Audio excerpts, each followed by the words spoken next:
El Observatorio de Legislación y Política Migratoria es un proyecto del Colegio de la Frontera Norte y la Comisión Nacional de Derechos Humanos. Es un sistema de información enfocado a recopilar, revisar y analizar información sobre política migratoria y derechos humanos en la región de Estados Unidos, México y Centroamérica. Y hoy, en Diálogos desde la Frontera, vamos a platicar con la coordinadora sobre las más recientes acciones de la administración Trump en materia migratoria. Acompáñenme.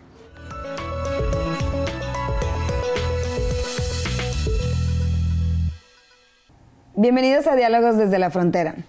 Las relaciones entre México y Estados Unidos en el contexto de la frontera norte de nuestro país, la política migratoria, de seguridad y todo lo que tiene que ver con esta región es un tema constante en el trabajo que realizamos en el Colegio de la Frontera Norte y lo hacemos desde diversas perspectivas. Hoy nos acompaña la doctora Alejandra Castañeda, quien es la coordinadora del Observatorio de Legislación y Política Migratoria del COLEF. Y vamos a platicar con ella de lo que está sucediendo actualmente con este tema. Bienvenida, Alejandra, muchas gracias por acompañarnos. Hola, ¿qué tal? Y muchas gracias por venir porque pues constantemente están sucediendo cosas en torno al tema de la política migratoria y sobre todo en el contexto de la frontera. Y bueno, quisiéramos que esta sea la primera de muchas otras veces que vengas a hacernos una actualización de lo que está sucediendo en esto. Y bueno, tres asuntos importantes que me gustaría que nos llevaras a través del programa, pero antes de eso, de los asuntos más importantes, ¿podrías platicarnos del observatorio? ¿Qué es? ¿Cuál es el objetivo? ¿Y qué es lo que están realizando? Bueno, el Observatorio de Legislación y Política Migratoria es un proyecto del colegio que es apoyado por la Comisión Nacional de Derechos Humanos y es un sistema de información y además un portal electrónico donde analizamos los temas de política migratoria en la región de Estados Unidos, México y Centroamérica.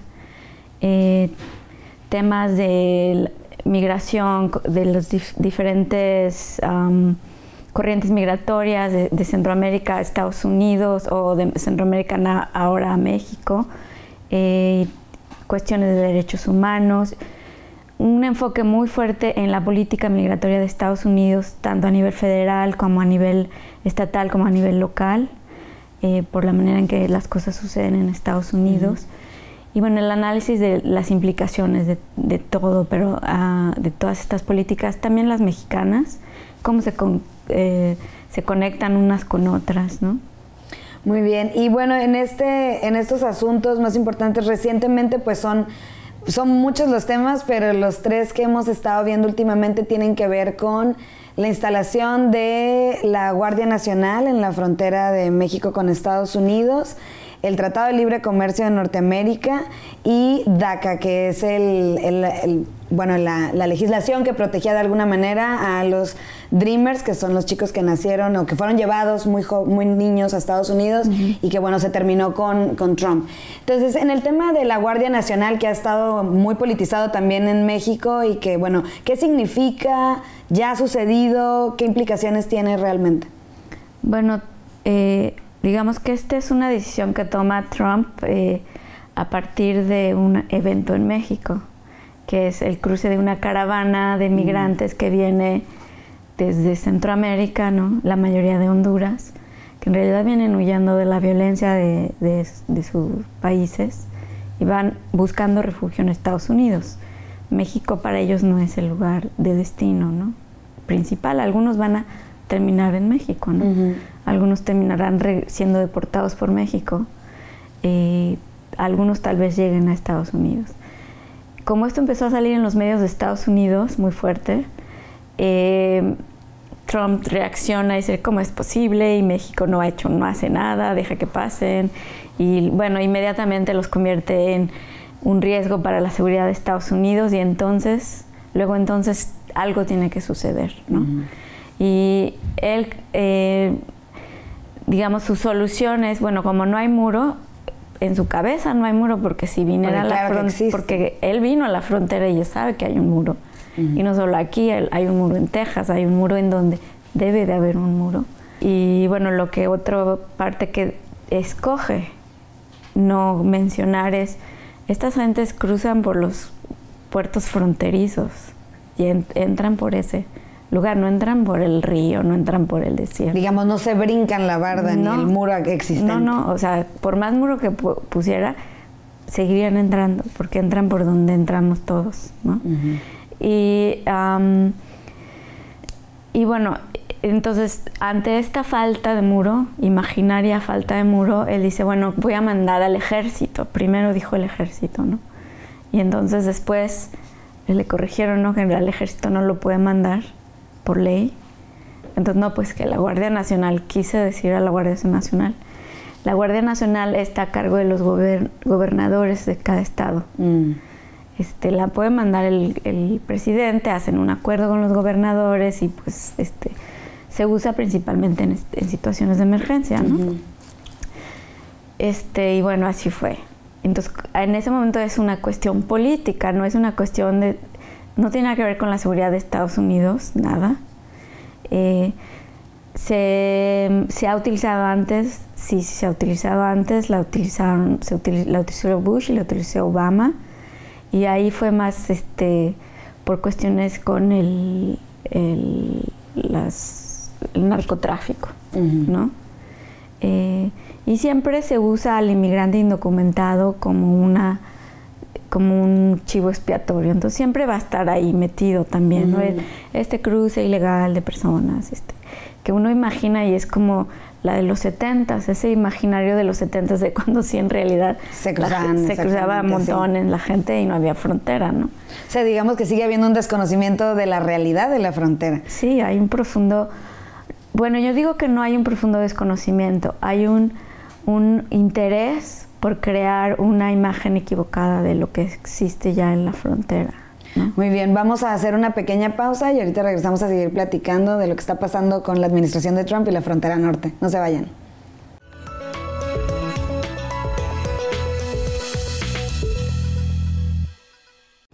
¿Te gusta lo que ves? Títulos como este y muchos más los puedes encontrar en nuestro canal de YouTube. Búscanos como El Colef. Contamos con una lista de reproducción del programa Diálogos desde la Frontera, donde se encuentran disponibles todos los títulos del programa. Y si te gusta el contenido, compártelo en tus redes. Continúa con nosotros.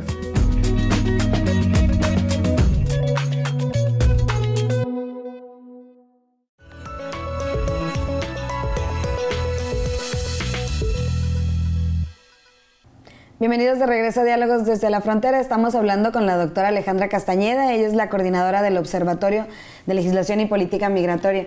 Alejandra, estábamos hablando de la Guardia Nacional y de esta medida de Trump, que ya es una constante que hemos visto pues en medios y a través de su cuenta de Twitter y cómo se maneja. ¿Qué implicaciones tiene que pongan a la Guardia Nacional en la frontera? ¿Qué tanto frena esta caravana de migrantes? Y ¿qué es más allá de lo que pareciera ser nada más una medida intimidatoria? Bueno, en realidad la Guardia Fronteriza no puede hacer arrestos, por ejemplo. No puede hacer la parte que le corresponde a la patrulla fronteriza. Entonces, está como de acompañante nada más de la patrulla fronteriza, ¿no? Entonces, en términos de qué sentido tiene que la Guardia esté ahí, no tiene ningún sentido para vigilancia migratoria. Yo podría creer que tuviera más sentido para la parte de vigilancia contra el flujo de narcotráfico, ¿no? O ese es pero es otro tema, ¿no? Que él no ha hablado de ese tema, ¿no? Lo que constantemente hace en sus discursos es criminalizar al migrante y básicamente criminalizar al mexicano. O sea, entonces, el discurso de Trump es un discurso racial en ese sentido, porque es de ataque al mexicano, como un ente negativo, ¿no? Quizás como más una medida simbólica, o sea, una cuestión más simbólica. Pues sí, es completamente simbólico. Aparte es totalmente agresivo contra México. Y entonces la respuesta que hubo en México es la correcta. Es decir, es lo que hubiéramos querido que el presidente de México hubiera dicho desde hace mucho, ¿no? O sea, una respuesta es decir, nosotros vamos a hacer las cosas como tenemos que hacerlas, cuando tengamos que hacerlas por el interés cuando corresponde al interés del país. Y bueno, y lo que usted está haciendo es una agresión al país, ¿no? Está agrediendo al país, ¿no? lo agrede simbólicamente, lo agrede todos los días, lo agrede con sus amenazas, el tema del TLC. Ah, sí, iba a preguntarte acerca de eso, como que el tema del Tratado de Libre Comercio de Norteamérica se ha convertido también en una herramienta de Trump para intimidar.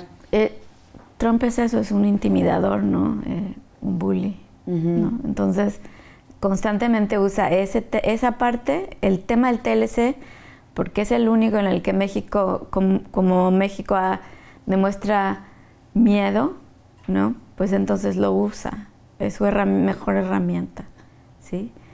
Y el gobierno de México le da espacio, pero cada vez que sale el secretario de Relaciones Exteriores a decir, bueno, el tema del TLC no tiene conexión con el tema migratorio, que fue una declaración que creo que leí ayer o antier, y dices, bueno, pues solo en su mente, porque por supuesto que están ligados, ¿no?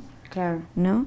Y si no lo quieren, y hay un sector político en México y económico que siempre ha querido que le dicen desmigrantizar la agenda, pues la agenda está conectada, ¿no? Y por su falla de entender esa conexión es que están las cosas como están, ¿no? Eso es un punto que es no solo de este gobierno, podemos ir hacia atrás, ¿no? Me refiero al mexicano. Eso es un punto que hay que entender. Y la presencia de la Guardia Nacional para Trump, digamos que le resuena en términos internos con su base. Es un año electoral y necesitan pues volver a encontrar fuerza, ¿no? Y ese es un tema que luego prende, ¿no? Y prende precisamente a sus bases, exacto. Sí, y muy bien, las prende muy bien, ¿no? Entonces los gobiernos de Texas, el gobierno de Arizona, luego, sí, ya te vamos a mandar Guardia Nacional, no le pusieron ni un pero, ¿no? California, por supuesto, dice, pues yo no sé, ¿no? No sé, y hasta que me digas para qué, ¿no? Exacto. Y en términos de recursos, términos, digamos, de buen uso de los recursos fiscales, pues es un desperdicio, porque no vienen a hacer nada que la patrulla fronteriza no haga, ¿no? No esté haciendo ya realmente. La patrulla fronteriza actualmente, con el número de agentes que tiene, en promedio al año, por agente, el año pasado, cada agente en promedio arrestó 18 inmigrantes indocumentados. ¿Eso es mucho o poco? Pues es nada. Es nada. Pues es nada, porque es el número de agentes intentando cruzar Estados Unidos se ha reducido, ¿no? Entonces, por supuesto, el número de detenciones es menor por agente de la patrulla. Y entonces la eficacia, la necesidad de más agentes no existe en términos de la cantidad de gente que tienen que arrestar, pues porque esa gente no existe. No existe. ¿No? Entonces, pues, mucho menos necesitas una Guardia Nacional que venga a arrestar a quién. ¿A quién va a venir a detener? Si no hay nadie ya realmente cruzando. Así, de manera desordenada y en masa, no existe. Y eso ya tiene tiempo, ¿no? O sea, ya es una tendencia desde hace años. Sí. Si lees los últimos años, los últimos 4 o 5 años, en este dato de promedio por agente de la patrulla fronteriza, iban de 19, 20, 24, 17, 18. Y en realidad esto que mencionas del tema pues político, interno y que vienen las elecciones, o sea, si tuviéramos que hacer un balance a las elecciones que vienen en este año, ¿qué ha hecho realmente Trump en temas de política migratoria? Pues más allá de estos temas. Yo creo que el tema en el que ha sido constante y muy congruente con su ideología es el tema migratorio. Porque desde que entró con 3 órdenes ejecutivas muy claras, dirigidas a la seguridad de la frontera, a la seguridad interior y el veto migratorio contra musulmanes, ¿no? Entonces, esos 3 los juntas y entiendes cómo... y todo lo que ha pasado después se derivan de esos 3 órdenes migratorias, órdenes ejecutivas, ¿no? Recién saca una nueva que fue la de la Guardia Nacional, pero todo lo demás, lo del muro, se deriva de esta orden ejecutiva de hace un año. lo de incrementar la patrulla fronteriza y de agentes de la migración también, incrementar la seguridad interna, todas las redadas, todos los arrestos que hemos visto este año se derivan de esa orden ejecutiva. ¿Se han incrementado? Las redadas y los arrestos al interior, sí. Lo que no ha incrementado, lo que hay es menos, es las aprehensiones en la frontera. Muy bien. Pues vamos a hablar un poco más de este tema. Ahorita regresamos después de una pausa. No se vayan, estamos en Diálogos desde la Frontera.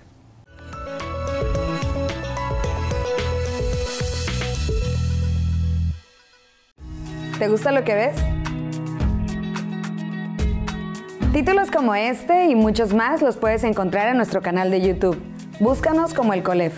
Contamos con una lista de reproducción del programa Diálogos desde la Frontera, donde se encuentran disponibles todos los títulos del programa. Y si te gusta el contenido, compártelo en tus redes. Continúa con nosotros.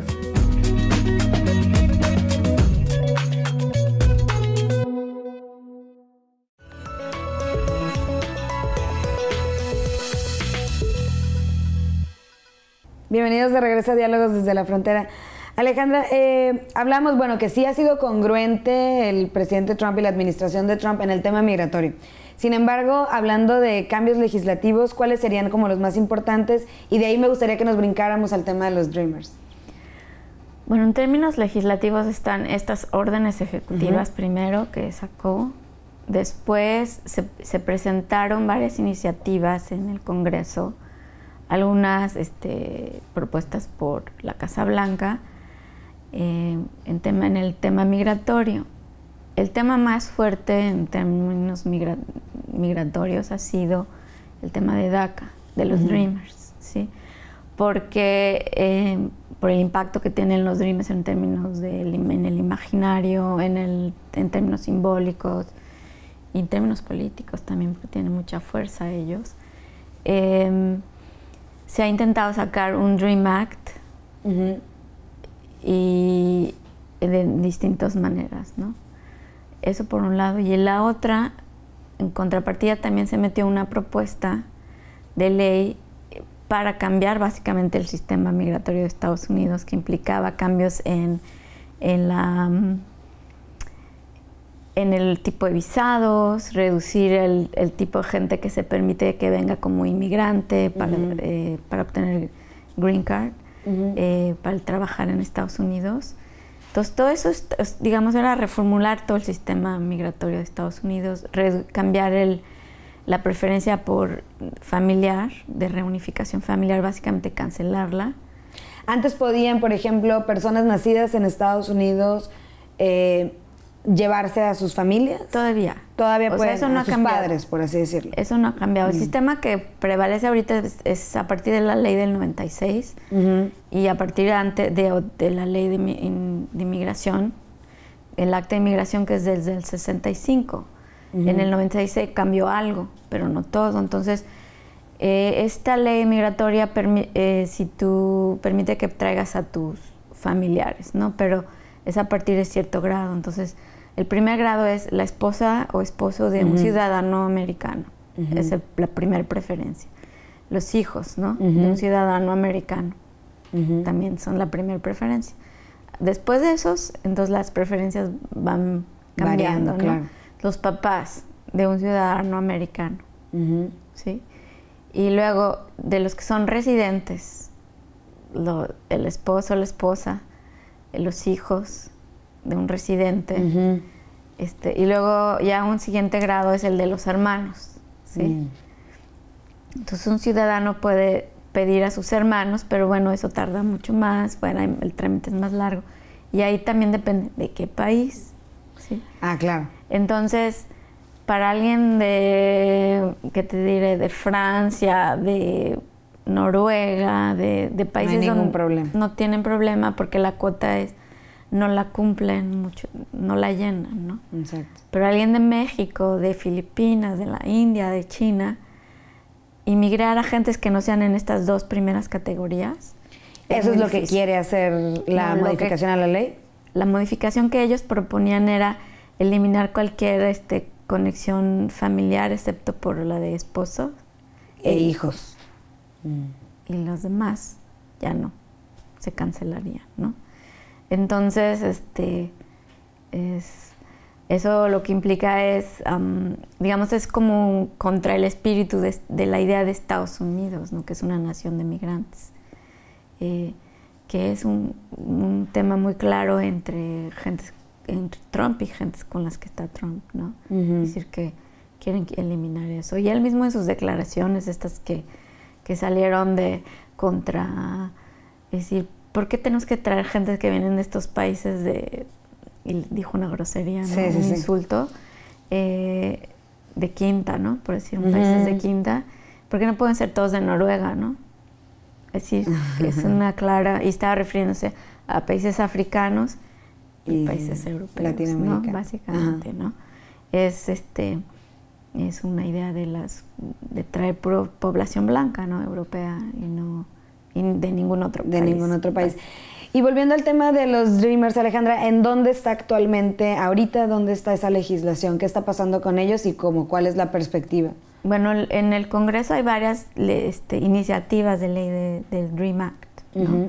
El Dream Act, que el primer Dream Act salió en 2001 y ha estado presente en casi todos los congresos y no se ha logrado pasar, ¿no? Entonces, cuando Trump cancela DACA en septiembre y dice no, que el Congreso apruebe un Dream Act, o sea, ya sabía que el Congreso no iba a aprobar nada si desde 2001 no han aprobado nada, ¿sí? No se pueden poner de acuerdo sobre ese tema, aunque están de acuerdo que todos estos jóvenes deben de ser protegidos. Hay muchos temas políticos, muchos de intereses y no quieren aprobarlo. Podrían aprobarlo, pero ya se habían incluso conseguido una mayoría y fue cuando Trump puso, bueno, pero necesitan cambiar esto. Necesitan cancelar la migración familiar. Entonces ahí todo el mundo dice, pues ¿cómo? ¿Por qué? Tiene que ver una cosa con la otra, ¿no? Pero es utilizarlos como una moneda de cambio. Y obviamente me imagino, digo, por lo que me explicas, que él sabía exactamente que este movimiento de eliminar DACA le iba a permitir maniobrar para este tipo de negociaciones. Sí, claro, y lo usó para lo del presupuesto, lo usó para otros temas, ¿no? Que no tienen que ver. Y lo ha logrado esa parte de usarlos como rehenes, ¿no? Claro.